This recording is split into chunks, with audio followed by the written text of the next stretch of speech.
Well, hello friends, we are back. Just letting you take a peek at this.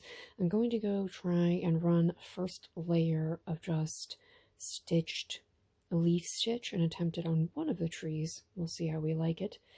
And then we can layer beads or air dry clay leaves or whatever we feel like. We shall see. But let me get some base leaves on here or we will never be done with this thing. We are back. This took far longer than it should have, and it looks more like rosemary than I would like. We're moving on from that. I will add pom-poms or something to make it look like it's a blooming tree. I don't know. However, now we have to do the other tree. Dear Lord. So anyway, what I did for the first tree was I did it in 3 strands, and I did a switchback on just 1 strand, because there's no way to make 3 strands all be opposite to one another. That's not a thing. So I just had 1 strand in reverse, which kind of variegated it. On this other tree, I've used so much of this green, that's almost 1 entire skein, like quite literally.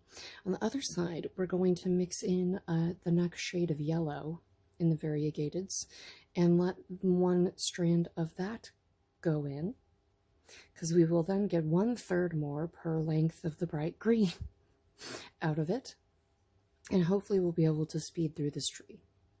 It can be more lightly leafed because it's dying and turning yellow. What was I thinking? If you have known me for many years or been in my stitching group, this is January 2020 all over again, when I told us we could flower a cherry tree in 1 day. That's a physical impossibility for humans, as it turns out, and so was this, because I've been doing this for 2 days. So now, the other tree, and hopefully it will happen faster than this one. Let's begin. Right, do please excuse the frog army. I was making frogs from a friend's shop.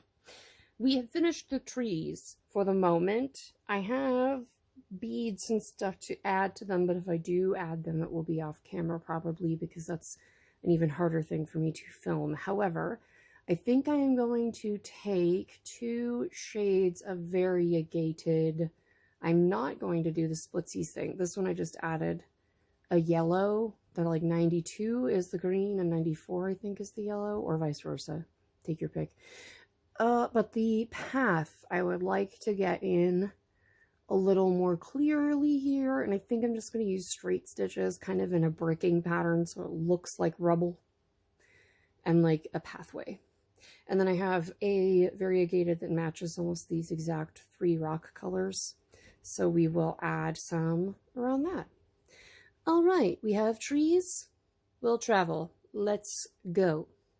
All right, friends, sorry there was no stitching video for this portion, but I'm tired and we're getting towards the end of the month, as it turns out. This tree is clearly shedding, as you can see. It's less leafy than this one. It gets more sun exposure, so it knows that the seasons are changing.